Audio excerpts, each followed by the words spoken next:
Welcome to the historian's desk. 26 million. That is the number of Americans arrested between 1965 and 2020 for a crime involving a plant older than civilization itself. But let us be clear from the start. This is not a story about getting high. This is a story about the greatest political con job of the 20th century, a life fabricated by men in power to crush their enemies, protect corporate profits, and fill the cells of a prison industrial complex. From the ancient steppes of Mongolia to the super labs of the Mexican cartels, we're about to trace the bloodline of a war that was never really about drugs at all. It was about control, and you might be surprised to learn just how easily we were all tricked into fighting it. If you believe history is the greatest story ever told, help us tell it. Take a moment to like this video, subscribe for more deep dives, and let us know in the comments where you're listening from tonight. Now, let's begin. Before there were cartels, before there were DEA raids, and before there was a war on drugs, there was simply a plant, and for 10,000 years. That plant was not our enemy, it was our partner. To understand the magnitude of the betrayal we are about to witness, we must first look at what we destroyed. The origins of cannabis are lost in the mists of deep time, somewhere on the windswept steppes of Central Asia, perhaps in what is now Mongolia or the Tibetan Plateau. But the archaeological record is clear. Humans and cannabis have walked together since the very dawn of agriculture. For our ancestors, this wasn't about getting high. It was about survival. It was about necessity. The Neolithic farmers quickly realized that this plant was a technological marvel. Its fibers were among the strongest natural materials on Earth. When stripped, dried, and twisted, hemp could bear enormous weight without snapping. It resisted rot. It breathed. It endured. By 8000 BCE, hemp cultivation was spreading across Asia like wildfire. In ancient China, they revered it as one of the 5 sacred grains. They pressed its seeds for oil to feed their families. They wove its fibers into the clothes on their backs. And, crucially, they used it to record human thought. The oldest fragments of paper ever found, dating back to the 2nd century BCE, were not made of wood pulp. They were made of hemp. But the ancients knew something else. Something modern science is only just rediscovering. They knew the plant had power over the body and the mind. The legendary Emperor Shennong, the father of Chinese medicine, didn't ban it. He prescribed it. As early as 2737 BCE, cannabis was a remedy for rheumatism, for malaria, and even for absent-mindedness. It was medicine, and yes, it was a gateway to the divine. The Greek historian Herodotus, writing in the 5th century BC, gave us a chillingly precise account of the Scythians, those fierce, nomadic horsemen who terrified the ancient world. He watched as they constructed small tents after funerals, threw hemp seeds onto red-hot stones, and howled with pleasure as the thick, aromatic smoke filled the air. This wasn't a party. It was a sacrament, a ritual of release to honour the dead. From the banks of the Ganges in India, where devotees of Shiva drank bhang to clear their minds for meditation, to the clinics of ancient China, cannabis was ubiquitous. It was everywhere. And it was unremarkable. No one feared it. No one declared war on it. But for the Western world, for the men who would build the empires of Europe and eventually America, hemp was not a mystic. It was a machine. It was the strategic resource that allowed the age of exploration to happen. Think about the tall ships that carried the British, the French, and the Spanish across the oceans. Those wooden leviathans were held together by hemp. Every rope, every sail, Every bit of rigging was cannabis sativa. A single warship required over 50 tons of the stuff just to leave the dock. Without hemp, the British Navy doesn't sail. Without hemp, there is no British Empire. It was as vital to national security then as oil or steel is today. When the first colonists arrived in North America, they didn't just bring hemp with them, they're so desperate for it. They planted it in Nova Scotia in 1606, in Virginia in 1611. In fact, the colonial government didn't just suggest you grow it, they demanded it. In Virginia, it was the law. Grow hemp or face prison. Let that sink in for a moment. The very activity that could get your door kicked down by a SWAT team in 2020 was a mandatory civic duty in 1720. The Founding Fathers knew this. George Washington grew hemp at Mount Vernon. Thomas Jefferson cultivated it at Monticello. Benjamin Franklin owned a mill that processed it into paper. And here is the ultimate irony. The first drafts of the Declaration of Independence, the document that enshrined our life, liberty, and pursuit of happiness, were written on paper made from hemp. This plant was the canvas of the American frontier. It covered the wagons that pushed west. It became the Levi's jeans that clothed the gold miners, and by the mid-19th century, it was in every pharmacy in America following the research of Dr.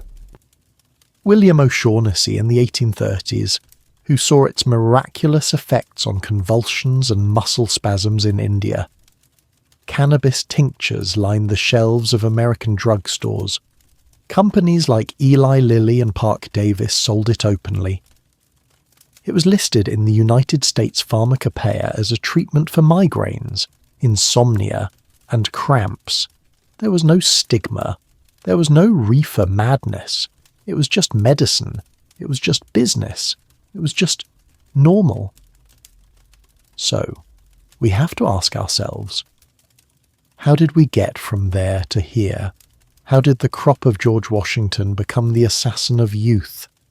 How did a medicine found in every grandmother's cabinet become a Schedule I narcotic deemed as dangerous as heroin? The answer isn't scientific. It wasn't that we suddenly discovered some new, terrifying toxicity. The plant didn't change, we did. Or rather, the faces of the people using it changed. As the 20th century dawned, a new kind of smoke began to drift across the southern border, bringing with it a foreign sound and a foreign fear. And the men in power realized that if they couldn't outlaw the people, they could demonize their culture. They just needed a new name for it. They didn't ban cannabis, the medicine on the shelf, but they could ban marijuana. For the better part of the 19th century, the plant led a double life, and nobody seemed to mind. On one side, you had the respectable, industrious hemp, the crop of farmers and sailors, the boring, fibrous backbone of the economy. On the other side, hidden away in the velvet-draped parlors of Paris, you had the Club des Hachishans. Literary giants like Victor Hugo and Alexandre Dumas would gather on the Ile Saint-Louis to consume hashish mixed with honey and pistachios. For them, it was an intellectual curiosity, a bohemian experiment in altered consciousness. It was exotic, it was artistic, but crucially, it was distant. It was something that happened over there, or in the private libraries of the elite, in America. The average citizen didn't smoke it. They drank it. They took it as a tincture from the pharmacy for a backache or corn on their toe. It was as American as apple pie and aspirin. But then, the world cracked open. In 1910, the Mexican Revolution exploded. It was a bloody, chaotic civil war that sent shockwaves north of the Rio Grande. Waves of refugees fled the violence, crossing into Texas, New Mexico, and Arizona seeking safety and work. They brought with them their language, their food, and their customs. And one of those customs was smoking a dried plant they called marijuana for the Mexican laborer. It was a cheap way to unwind after a brutal day in the fields or the mines. But for the white communities in the American Southwest, already anxious about this influx of newcomers, the sweet, pungent smoke drifting from the migrant camps didn't smell like relaxation. It smelled like a threat. This is where the psychological operation began. Local newspapers in border towns needed to sell copies, and fear sells better than anything.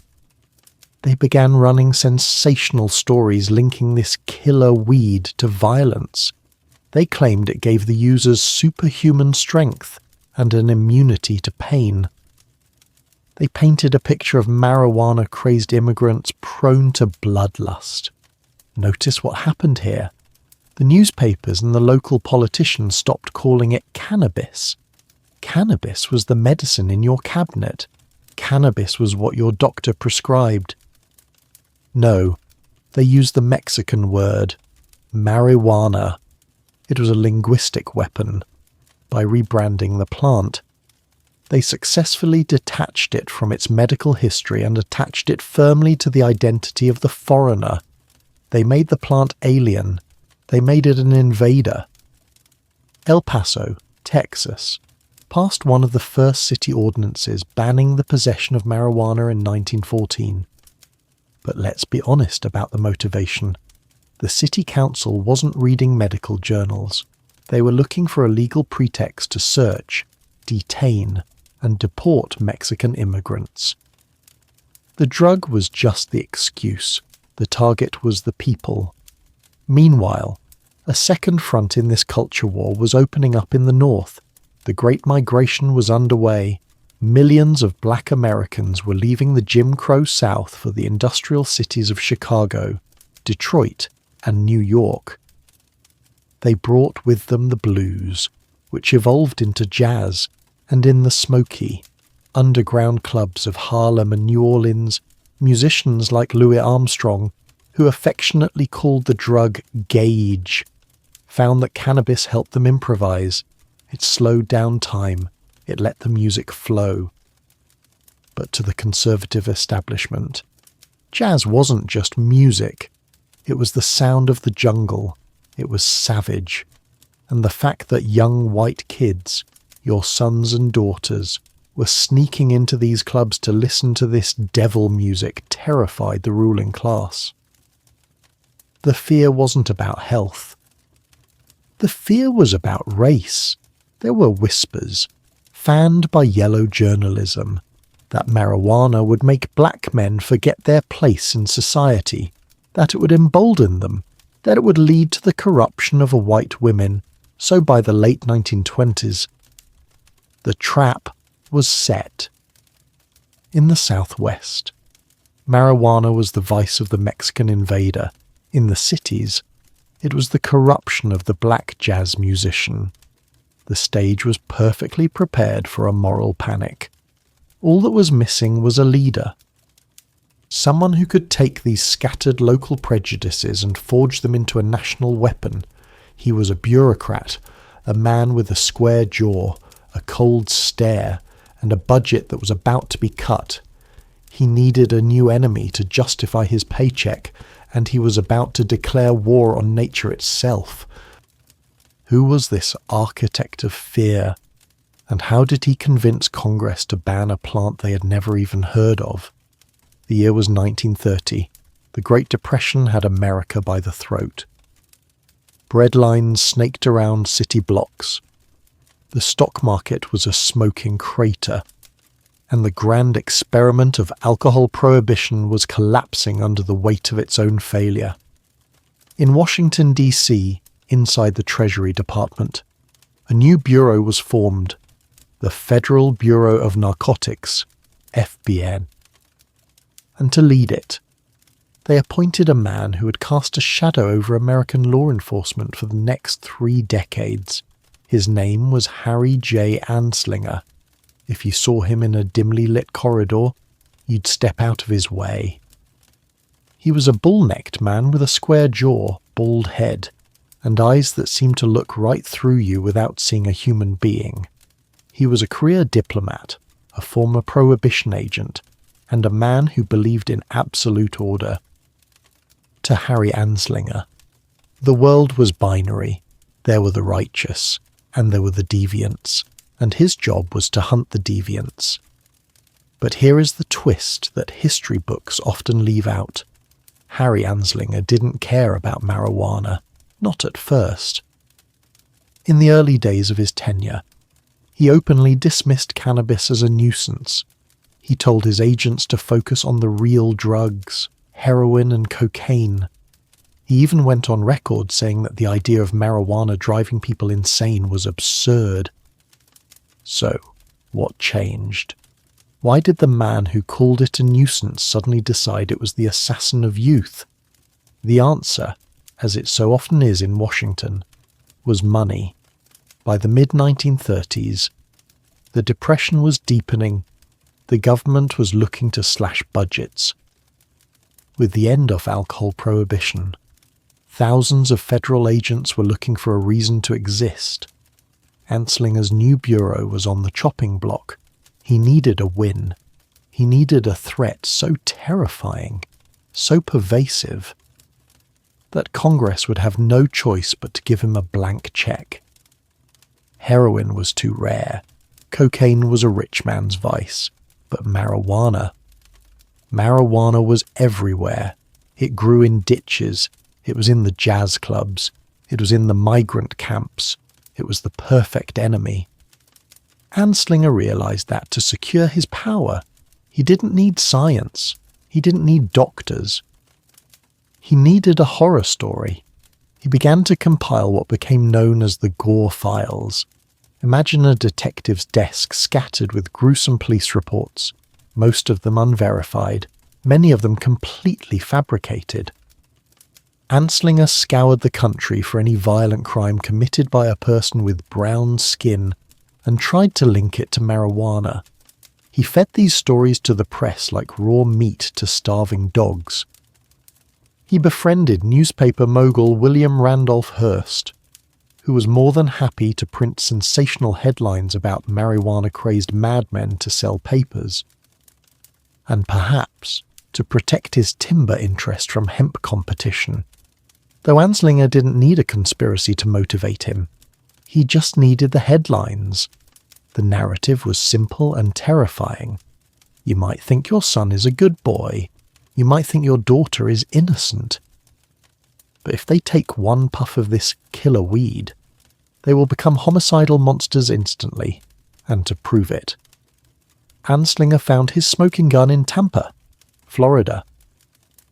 On October 16th, 1933, a young man named Victor Licata took an axe and hacked his parents, 2 brothers and a sister to death. It was a bloodbath, a crime so horrific it made national news. Anslinger pounced.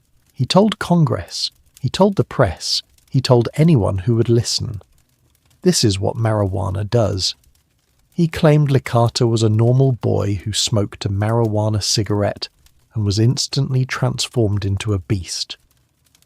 It was a lie. A cold-blooded, deliberate lie.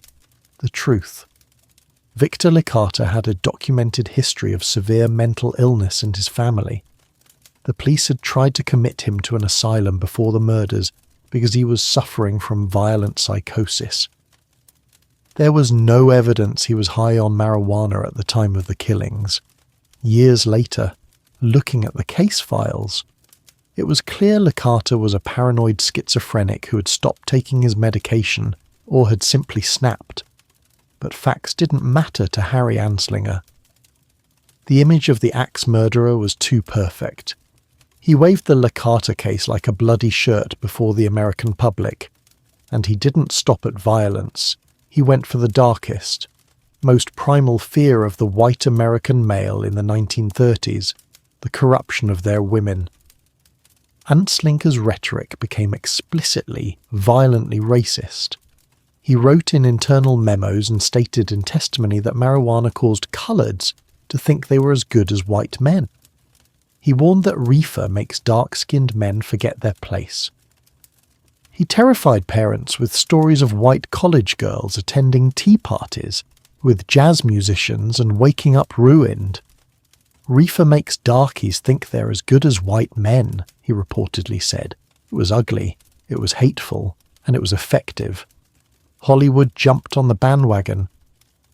In 1936, a film originally titled Tell Your Children was purchased by an exploitation producer and retitled Reefer Madness. If you watch it today, it's a comedy. You see bug-eyed teenagers smoking a joint and immediately playing the piano like maniacs, running over pedestrians and jumping out of windows. It looks ridiculous to us now, but to a parent in 1936 who trusted their government, who trusted the newsreels, it was a documentary. It was a warning. By 1937, Harry Anslinger had done the impossible. He had taken a plant that had been a boring industrial crop for 10,000 years and transformed it into a demonic force that threatened the very survival of the American family. He had the public terrified. He had the newspapers on his side. He had the racism of the era working as his engine. Now, he just needed one more thing. He needed to make it official. He needed a law that would give him the power to kick down doors. But there was one group of people standing in his way. The only people who actually knew what cannabis really was. The doctors. Anslinger knew that if the American Medical Association spoke up, his whole house of cards would collapse. So, he devised a plan to silence them. It was the spring of 1937, in a stuffy committee room in Washington, D.C. The trap that Harry Anslinger had spent years building was finally ready to be sprung. The bill on the table was called the Marijuana Tax Act. Notice the framing. It wasn't a ban, it wasn't a prohibition, it was a tax. It was presented as a boring, administrative revenue measure. Just a little paperwork to regulate a dangerous foreign vice. Anslinger knew exactly what he was doing.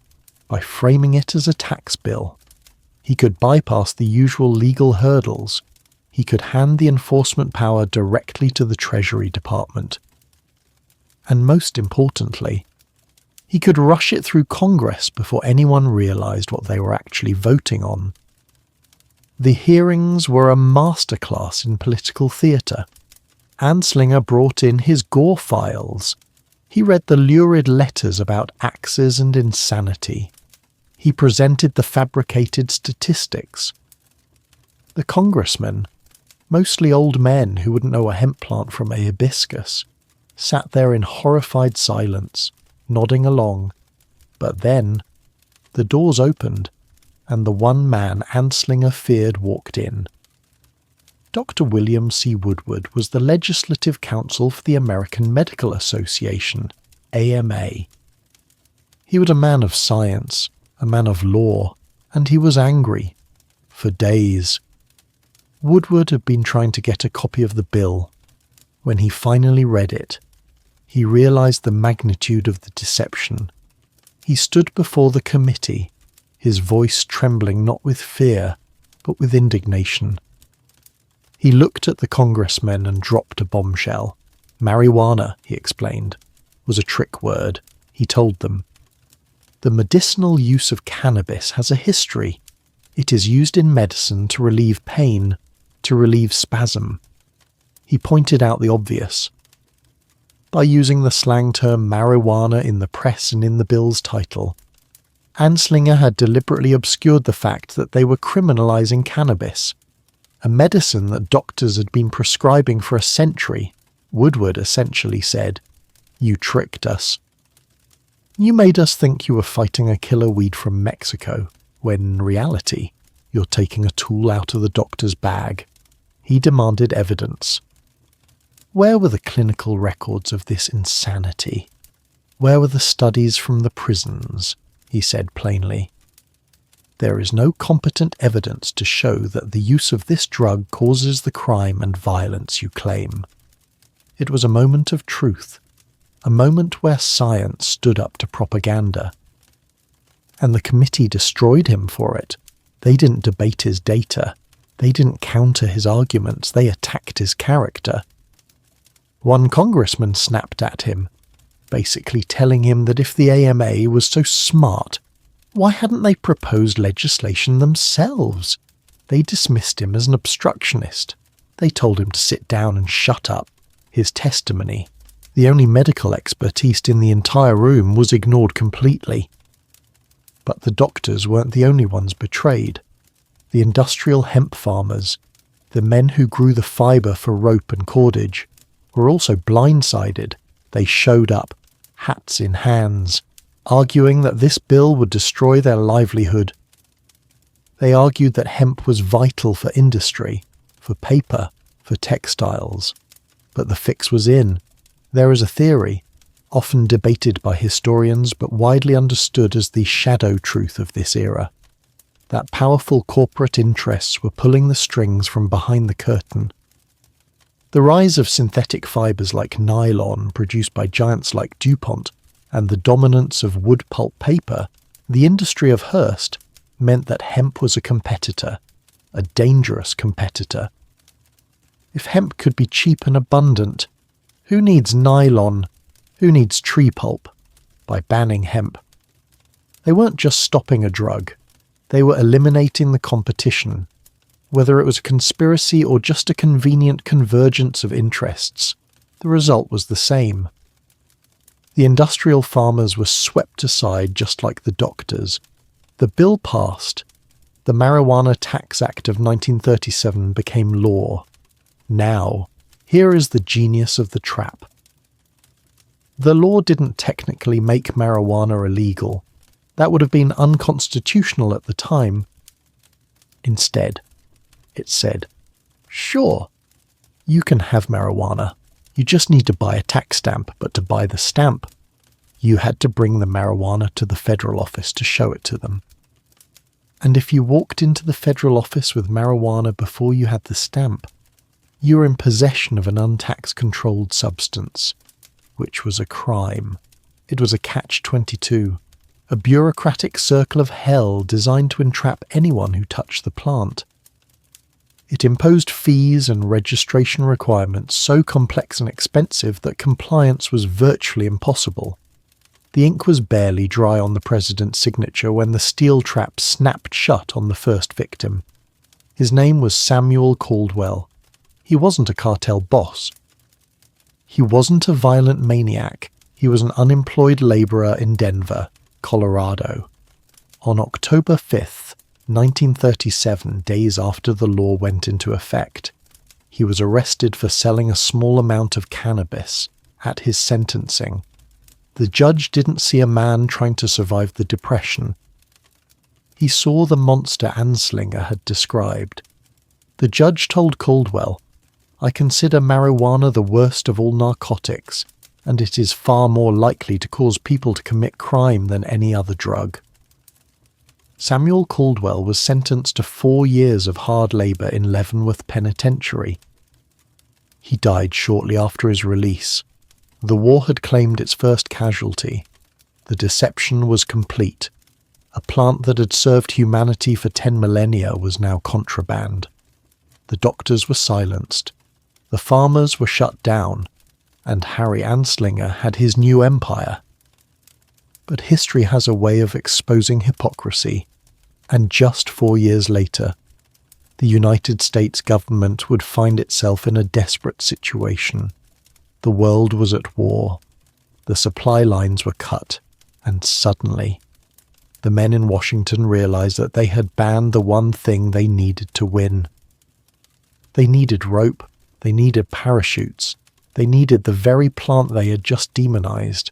And so, the government did something truly unbelievable. They asked you to break the law for your country. If you want to understand the true nature of the government's relationship with this plant, you don't look at the laws, you look at the logistics.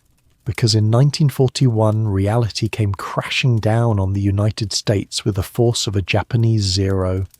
On December 7th, Pearl Harbor was burning.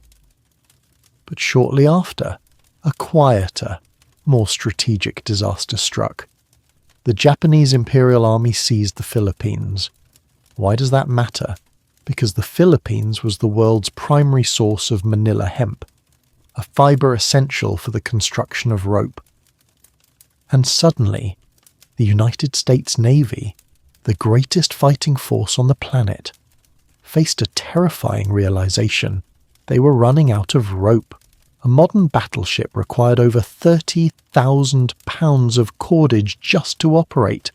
The rigging, the towing lines, the cargo nets. And it wasn't just the Navy. The Army needed webbing for parachutes. They needed durable thread for the boots of GIs marching across Europe. They needed fire hoses. The synthetic fibres like nylon were still in their infancy. They couldn't be produced fast enough to feed the war machine. The United States was in a bind. They needed a miracle fibre. They needed something strong, durable and fast-growing. They needed the exact same plant they had just spent 5 years demonizing. So, what did the government do? Did they apologize? Did they admit they were wrong? No. They did something far more cynical. They pivoted. Without blinking an eye, the federal government executed one of the most shameless flip-flops in American history. In 1942, the US Department of Agriculture produced a film. It wasn't a warning like Reefer Madness. It was a recruitment video. It was titled Hemp for Victory. Imagine sitting in a grange hall in the Midwest in 1942. Just a few years earlier, Harry Anslinger had told you that this plant would turn your sons into axe murderers. He had told you it was the assassin of youth. You watched your neighbours get arrested for growing it. And now, the screen flickers to life, and a patriotic baritone narrator tells you, hemp is a vital war crop. American farmers are asked to plant hemp seeds to supply the needs of the Army and Navy.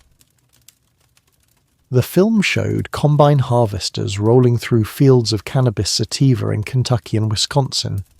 It showed happy, industrious American farmers processing the fibre.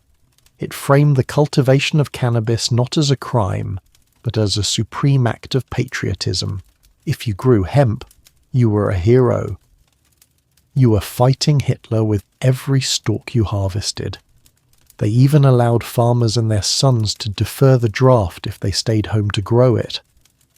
More than 400,000 acres of hemp were planted across the American heartland. 4-H clubs, organizations for children, were encouraged to grow it. The government distributed 400,000 pounds of seeds to farmers. Think about the absurdity of this. The same government that had just put Samuel Caldwell in Leavenworth for selling a joint was now handing out seeds by the ton. The killer weed had miraculously become the liberty plant because the government needed it. It proved, beyond a shadow of a doubt, that the ban had nothing to do with safety. It had nothing to do with insanity or violence. If marijuana truly turned people into monsters, why would you plant 400,000 acres of it in your own backyard during a world war? The answer is simple. It was useful, and when the government finds something useful, morality goes out the window. But the hypocrisy didn't end there. It got worse when the guns fell silent. In 1945, the war ended. The fascists were defeated. The supply lines opened up again, and almost overnight. The Hemp for Victory program was terminated. The farmers who had done their duty were told to stop. The processing plants were shuttered. And the Federal Bureau of Narcotics stepped right back in. The Patriot plant became the devil's weed again, literally as soon as the ink dried on the surrender treaties. And then, the government did something that should make every American's blood boil. They tried to erase the past. For decades after the war, the US government denied that the Hemp for Victory film even existed. They denied that there had ever been a federal program to encourage marijuana cultivation. When activists and historians asked about it, they were gaslighted. They were told they were crazy. It wasn't until 1989, 40 years later, that a tireless activist named Jack Herer unearthed 2 copies of the film from the deep archives of the Library of Congress. He proved that the government had lied to its own people, used them when it was convenient, and then criminalized them when the emergency passed. This chapter of history teaches us a brutal lesson about the war on drugs. It is a war of convenience. The rules are not written in stone. They are written in pencil, ready to be erased whenever the state needs a favour. But as the 1940s turned into the 1950s, the silent generation was about to give way to something new. The jazz musicians were getting louder, the poets were getting bolder. And a new counterculture was bubbling up from the underground, a generation that wouldn't just use cannabis for rope, but for rebellion. And in the shadows of Washington, a brooding, paranoid politician was watching them. He saw the long hair, he saw the protests, he smelled the smoke. And he began to sharpen a knife that would cut far deeper than Harry Anslinger ever could. Richard Nixon was coming, and he wasn't looking for a tax act. He was looking for a war. The 1950s were a time of quiet conformity. The lawns were manicured, the hair was short, and the marijuana was hidden away in the beatnik coffee shops of Greenwich Village. But then, the decade turned, and the American dream began to hallucinate. The 1960s exploded. It wasn't just a cultural shift, it was a seismic event. The civil rights movement was burning in the streets. The Vietnam War was tearing families apart at the dinner table, and floating above it all was a sweet, thick haze of blue smoke for the youth of America, the baby boomers. Marijuana wasn't just a way to get high, it was a flag. To light a joint was to burn a draft card. It was a middle finger to the establishment, to the war, and to the square society of their parents. But inside the Oval Office, looking out at the protesters chanting on Pennsylvania Avenue, one man wasn't smelling freedom. He was smelling a threat. Richard Nixon swept into power in 1968 on a platform of law and order. He was a man consumed by paranoia. He believed he was surrounded by enemies. To Nixon, the anti-war hippies and the Black Power movements weren't just political opponents. They were existential dangers to the American way of life. But Nixon had a problem. He couldn't arrest people for being against the war. That's protected speech. He couldn't arrest people for being black. That's a civil rights violation. He needed a way to break these communities, to raid their homes, to disrupt their meetings, and to vilify them on the evening news, all without technically violating the Constitution. He needed a pretext, and just like Harry Anslinger 30 years before him, he found it in the plant. We don't have to guess at Nixon's motives. We don't have to theorize, because years later, in a moment of candid arrogance, his top domestic policy advisor, John Ehrlichman, admitted the whole scheme to a journalist. Listen to these words carefully. This is the smoking gun of the war on drugs. The Nixon campaign in 1968 and the Nixon White House after that had two enemies, the anti-war left and black people. You understand what I'm saying? We knew we couldn't make it illegal to be either against the war or black, but by getting the public to associate the hippies with marijuana and blacks with heroin, and then criminalizing both heavily, we could disrupt those communities. We could arrest their leaders, raid their homes, break up their meetings, and vilify them night after night on the evening news. Did we know we were lying about the drugs? Of course we did. Of course we did. Let that sink in. The raids, the prison sentences, the destroyed families, it wasn't a mistake. It wasn't bad science. It was a strategy, a calculated, cold-blooded political hit job to execute this strategy. Nixon needed a new legal weapon. The old tax laws of 1937 were clunky. He needed something modern, something absolute. In 1970, he signed the Controlled Substances Act, CSA. This law created the schedules we still use today. It was supposed to rank drugs based on their danger and medical value. Logic would dictate that marijuana, a plant that has never caused a fatal overdose in recorded history, would be low on the list instead. Nixon's administration placed marijuana in Schedule 1. This is the most restrictive category possible. Schedule 1 is for drugs with no currently accepted medical use and a high potential for abuse. They put cannabis right next to heroin. Here is where the absurdity becomes insulting. Cocaine. That's Schedule 2. Methamphetamine. That's Schedule 2. Fentanyl. Schedule 2.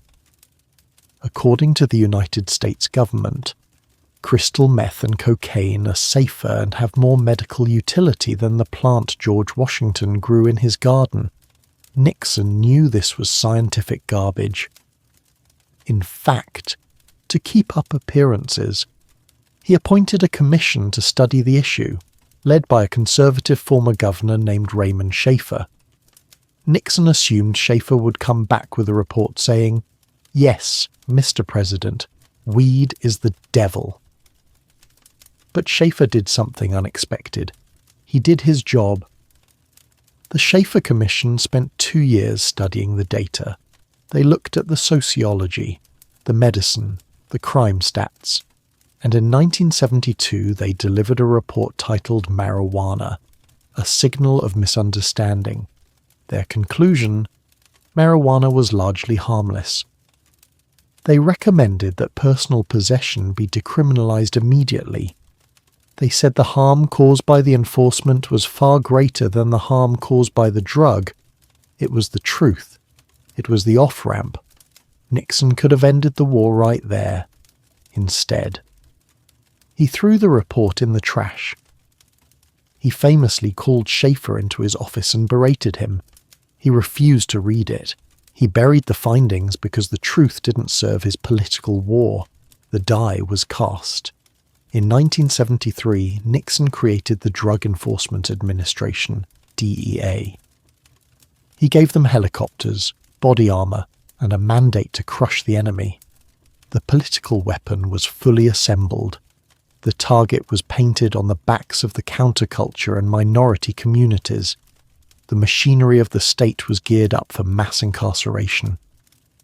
Nixon would soon leave office in disgrace, consumed by the Watergate scandal, but the monster he built, that monster was just getting started. It was hungry, and over the next 2 decades, it would devour millions of American lives. The war on drugs had officially begun. But in the 1980s, a new administration would take Nixon's weapon and turn it into an industry. Nixon built the weapon, but it was the 1980s and 90s that pulled the trigger. Repeatedly, 26 million times. If the 1970s were about strategy, the 1980s were about industry. The rhetoric shifted from law and order to zero tolerance. We saw the rise of the Just Say No campaign, SWAT teams in living rooms, and a new terrifying phrase entering the American lexicon: mandatory minimums. Let's look at the sheer scale of what happened, because the numbers are so large they become abstract. Between 1965 and 2020, over 26 million Americans were arrested for marijuana offences. 26 million. That is not a crackdown. That is a demographic shift. That is more than the entire population of Australia. Imagine arresting every single man, woman, and child on the Australian continent, putting them in handcuffs, and processing them through the system. That is what the United States did to its own people. And who were these criminals? Were they kingpins? Were they violent traffickers pushing poison to children? No. The FBI's own data tells the story. Approximately 88% of those arrests were for simple possession, not dealing, not manufacturing, just having a baggie in a pocket. These were college kids, construction workers, fathers, and veterans. They were users. But the law didn't treat them like users. It treated them like enemy combatants. This era saw the birth of the prison industrial complex. And I use the word industry deliberately. In the 1980s, a new business model emerged. Private prisons. Corporations realized that if the state was going to lock up millions of people, someone could make a profit housing them. Companies contracted with states to build and run correctional facilities. But like any hotel, a prison needs guests to be profitable. They needed high occupancy rates. Their business model depended on mass incarceration. They lobbied for tougher laws, longer sentences, and stricter enforcement. Marijuana arrests provided a steady, endless stream of inventory for their cages. It was a perfect, horrific economic engine. The taxpayers paid the bill, the politicians looked tough on crime, and the corporations counted the dividends. But the cost to the individual was absolute. We need to talk about what happens when that gavel comes down. A marijuana conviction in this era was effectively a civil death. You didn't just go to jail when you got out. Your punishment was only beginning. That criminal record followed you like a ghost. It meant you checked the box on every job application. Guaranteeing your resume went into the trash. It meant you were ineligible for federal student loans, locking you out of education. It meant you were barred from public housing. In many states, it meant you lost your right to vote. A single joint could cost a man his career, his home, and his voice in democracy. Families were disintegrated. Fathers were removed from households, creating a vacuum that led to cycles of poverty that persist to this day. And we cannot talk about this war without looking at the map of who was targeted. The war on drugs was supposed to be blind justice. It was anything but.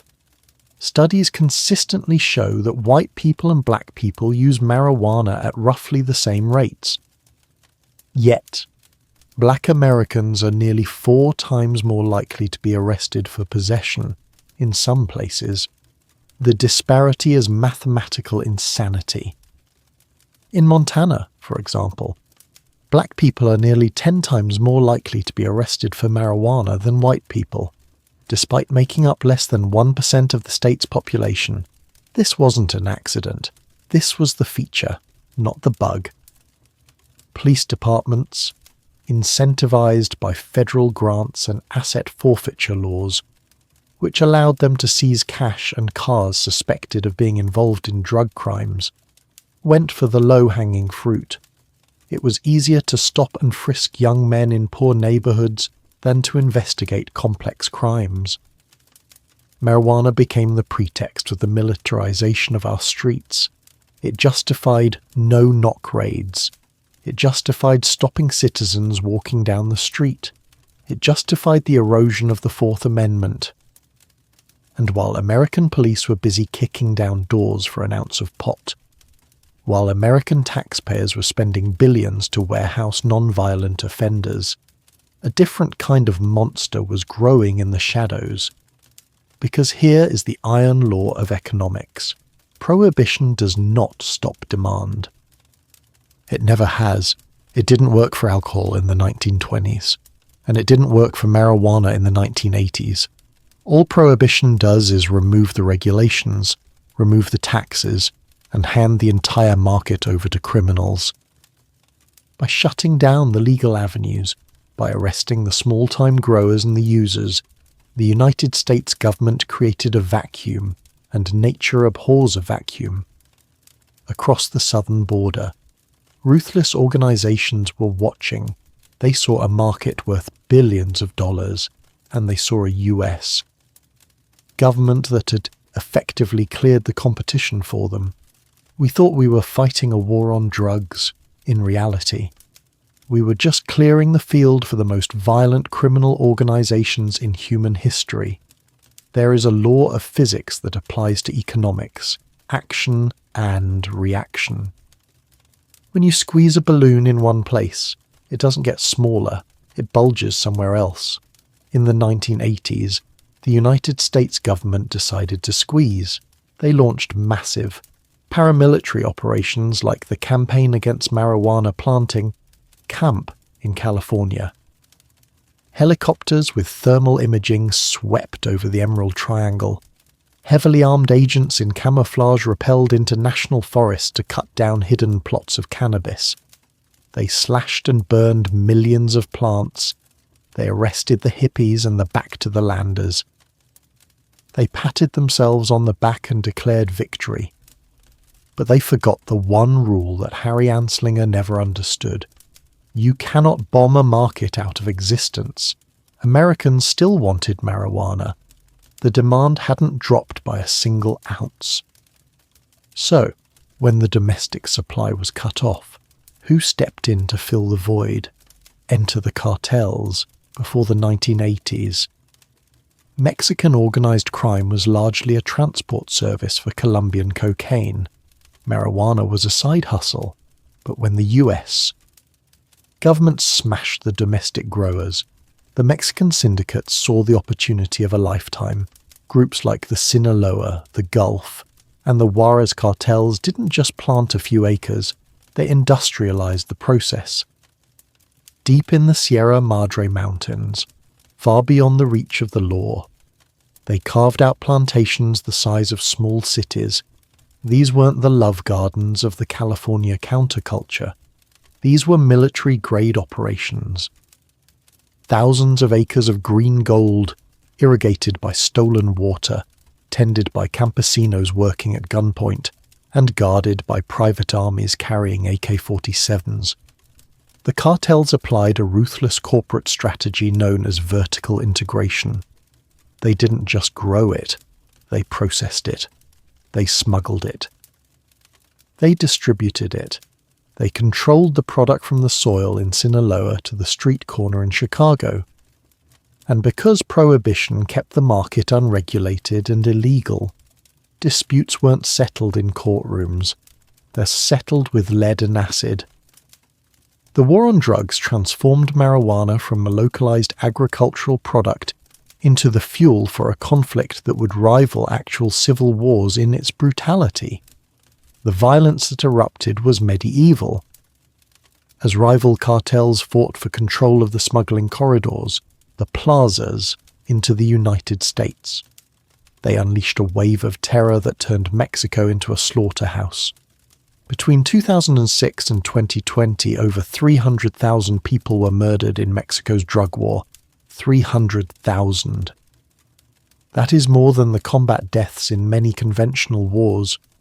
Journalists who dared to report on the cartels were gunned down in broad daylight.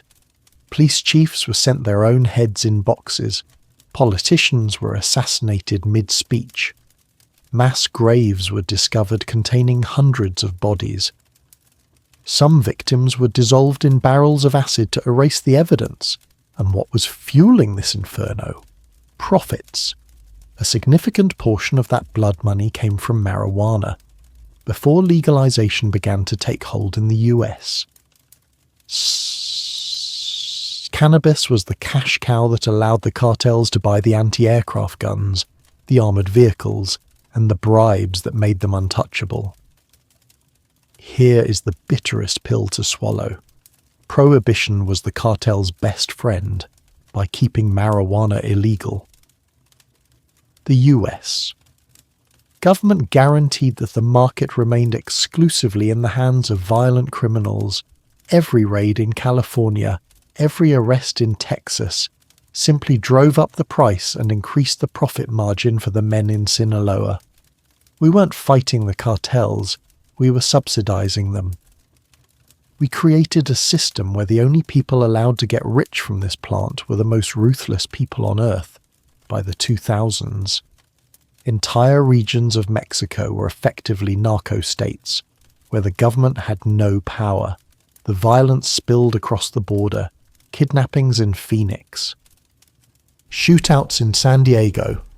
The chaos we claimed we were preventing was actually being manufactured by our own policy. For decades, the narrative was that we had to ban marijuana to stop crime. The reality, the ban created the crime. It created the monsters.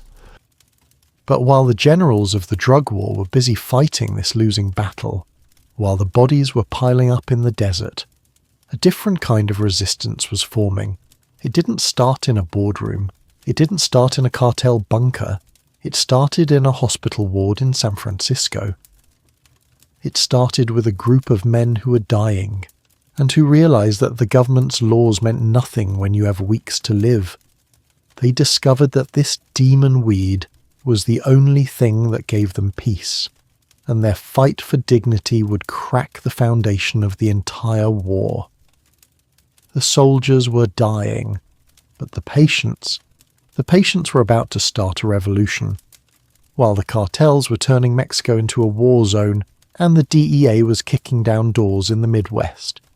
A very different kind of battle was brewing on the foggy streets of San Francisco. It didn't start with a protest. It didn't start with a lawsuit. It started with a funeral that wouldn't end. The 1980s brought a plague to America. We remember the fear. We remember the headlines. AIDS. It was a death sentence that moved with terrifying speed, particularly through the gay community. And the way these men died was horrific. It was called wasting syndrome. Imagine watching a healthy young man wither away. The body attacks itself. The nausea from the early antiviral drugs, like AZT, was so brutal that patients couldn't keep food down. They starved to death in their own beds. They suffered from blinding neuropathy pain that morphine couldn't touch. The government's response? Silence, indifference. But in the desperate quiet of those apartments, the dying men discovered something. They found that if they smoked a little marijuana, the nausea stopped. For the first time in days, they could eat.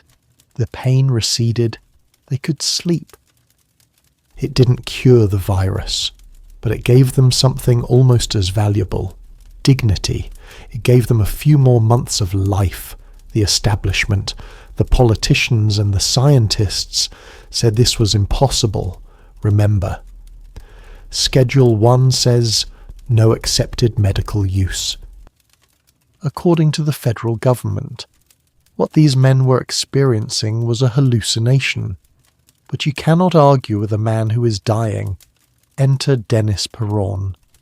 Peron wasn't just an activist. He was a veteran. He had served in the Air Force during the Vietnam War. He had seen death before. He knew what it looked like, and he knew how to fight. When his partner, Jonathan West, was dying of AIDS in 1990, the police raided their home. Think about that. A man is on his deathbed, wasting away, and the San Francisco police kick down the door to seize the 4 ounces of marijuana, giving him relief. Jonathan died shortly after, but in his grief, Dennis Peron found a mission. He realized that the law wasn't just wrong, it was immoral. It was an act of cruelty. In 1991, defying federal law, defying the state, defying the police. Peron opened the San Francisco Cannabis Buyers Club. This wasn't a back alley deal. It was a storefront in downtown San Francisco. It was the first public dispensary in the United States. You walked in, and you didn't see criminals. You saw skeletons. You saw men in wheelchairs, breathing with oxygen tanks. finding companionship and relief in a cloud of smoke. It was an act of mass civil disobedience. Perón openly dared the authorities to arrest him. He famously said, "I'm not selling drugs, I'm selling compassion." And here is the crack in the armour of the war on drugs, the local police, seeing the sheer humanity of it, largely backed off. It's hard to feel like a hero when you're handcuffing a 90-pound AIDS patient. The medical necessity defence began to take root. Science began to catch up. Researchers discovered the endocannabinoid system, a network of receptors in the human body specifically designed to interact with compounds in cannabis. It turned out the ancients were right all along. We are biologically wired to process this plant. But Washington, D.C. didn't care about biology. They cared about authority. When Perón and his allies drafted Proposition 215, the Compassionate Use Act, to put medical marijuana on the California ballot in 1996, the federal government panicked. This wasn't just a state law. It was a direct challenge to the supremacy of the federal government. The reaction from the establishment was ferocious. The Clinton administration, yes, the Democrats, joined forces with the Republicans to crush it. Drug czar Barry McCaffrey flew to California and held press conferences warning that this was Cheech and Chong medicine. They threatened to arrest any doctor who recommended cannabis. They threatened to revoke their medical licenses. They screamed that this was a Trojan horse for legalization, that it would send the wrong message to the children. They threw everything they had at it, the full weight of the propaganda machine. But on November 5th, 1996, something remarkable happened. The people of California walked into the voting booths, and they ignored the government. Proposition 215 passed with 56% of the vote. It was a landslide for the first time in 60 years. The American public looked at the narrative of reefer madness and said, "We don't believe you anymore." The dam had cracked within a few years. Oregon, Washington, Alaska, and Maine followed suit. The war on drugs had lost its moral high ground. How could you wage war on a cancer patient? How could you wage war on a grandmother with glaucoma? The federal government was furious. They raided dispensaries, they arrested growers, but they had lost the most important battle, the battle for the public mind. Prop 215 proved that the government's power was fragile. It proved that compassion was stronger than coercion. But as the smoke cleared and the laws began to change, a new sound began to replace the quiet gratitude of the patients. It was the sound of cash registers. Because the activists had made a tactical decision, they argued that marijuana should be treated like a business. They argued for regulation. They argued for taxation. Be careful what you wish for, because once you turn a rebel plant into a legal commodity, you don't just invite the patients in, you invite the sharks. The era of the activist was ending. The era of the CEO was about to begin. And the people who'd fought the hardest, the Dennis Perrons, the underground growers, the true believers, were about to find out that corporate America can be just as ruthless as the DEA. If the 1990s were about compassion, the 2010s were about capitalism. Raw, unadulterated, venture capital-fueled capitalism. By 2012, the activists had realized something crucial. They couldn't win the war on moral grounds. America wasn't ready to admit it was wrong. But America is always ready to make a deal. So, the legalization campaigns in Colorado and Washington state changed their tune.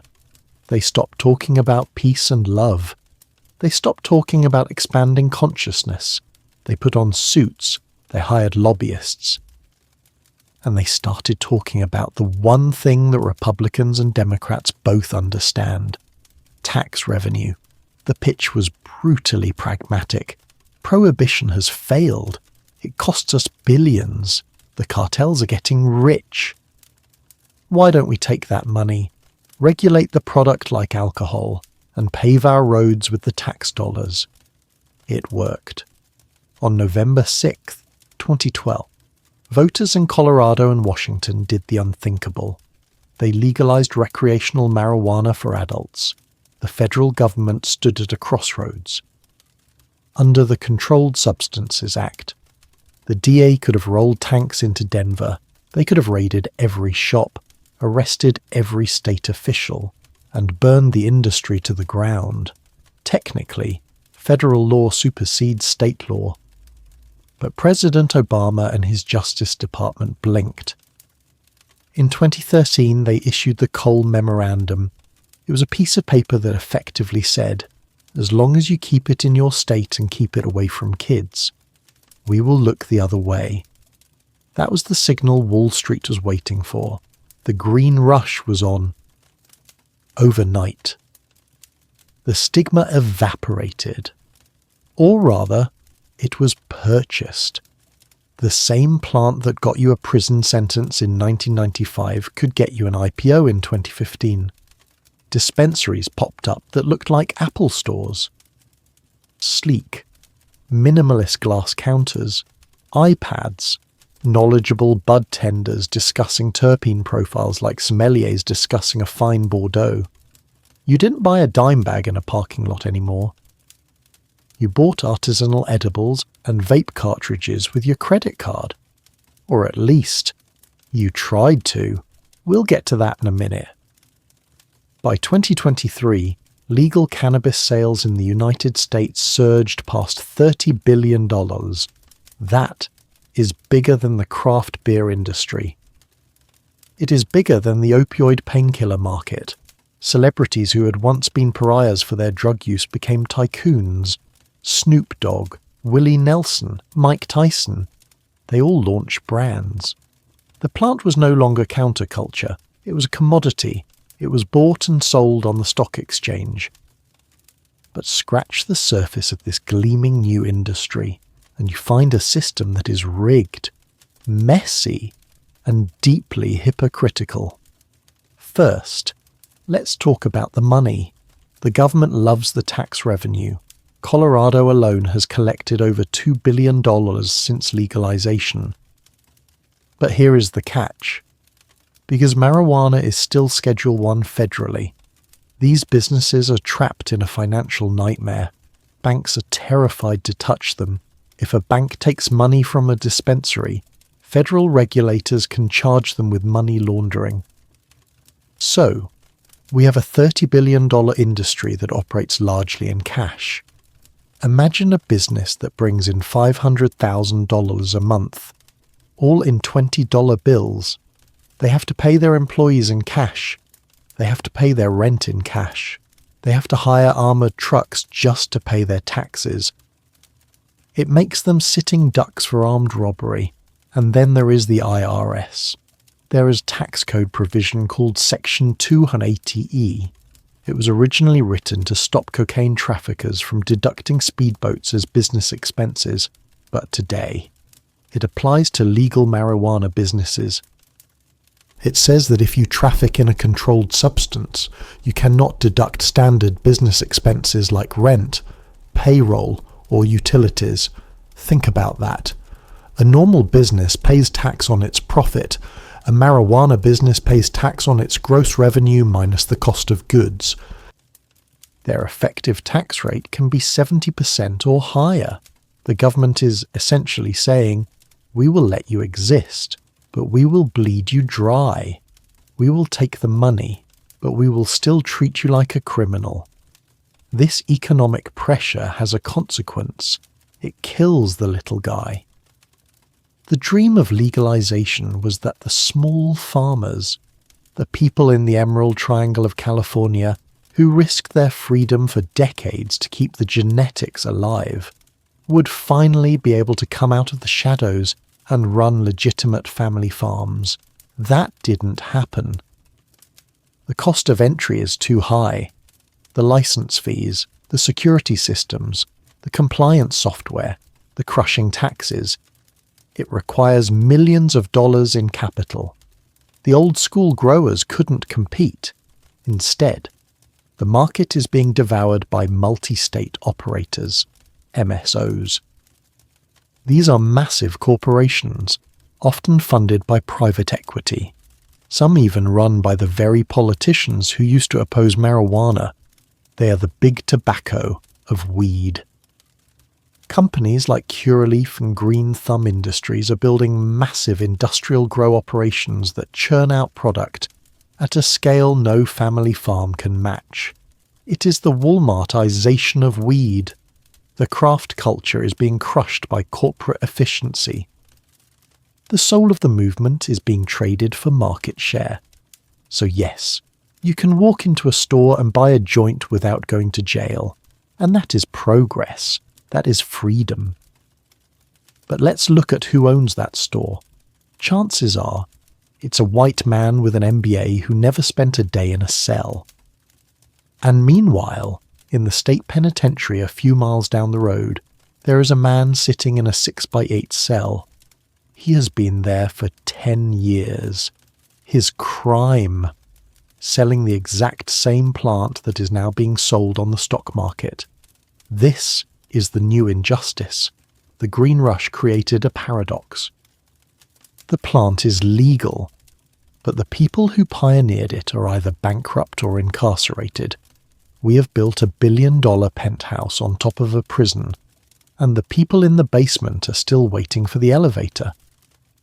There is an old saying in America: the law, in its majestic equality, forbids the rich as well as the poor to sleep under bridges.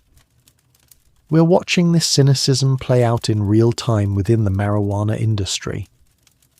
Because as the smoke clears from the battlefield of the war on drugs, we are left with a landscape that is profoundly, deeply broken. We have entered the age of the new injustice. Here is the picture. In New York or Chicago, a multi-millionaire CEO in a bespoke suit can stand on a stage, announce a quarterly earnings report for his cannabis empire, and be applauded by Wall Street. He is a pioneer. He is a visionary. Meanwhile, in a federal prison perhaps only a few miles away, a black man sits in a cage for selling an ounce of the exact same plant 10 years ago. He is a felon. He is a danger to society. The CEO gets stock options. The inmate gets solitary confinement. The hypocrisy is so thick you could cut it with a knife. The people who are getting rich from legal marijuana are overwhelmingly white, wealthy, and connected.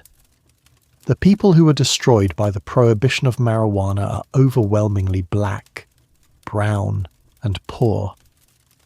And don't let anyone tell you that the legal market is open to everyone. It's not. It is a rigged game. It is a pay-to-play system designed to keep the little guy out. Let's say you were a legacy grower. Let's say you kept the seeds alive in the hills of Humboldt County for 30 years. You want to go legal. You want to pay your taxes. Well, get in line. First, you need a license in many states. The application fee alone can be tens of thousands of dollars, non-refundable. Then you need to prove you have millions in liquid capital to build a facility that meets rigorous, almost pharmaceutical-grade standards. You need lawyers. You need lobbyists to grease the wheels of the local zoning board. The barriers to entry are insurmountable for the average American. The result: the market is handed on a silver platter to the corporations. The mom-and-pop shops are crushed before they even open their doors. Some states tried to fix this. They created social equity programs, promising to give priority licenses to people from communities harmed by the drug war. It sounded noble, but in practice, it became another scam. Predatory investors, sharks, would find a person with a marijuana conviction, put their name on the application to qualify for social equity status, and then use legal loopholes to strip them of any real control or profit once the license was granted.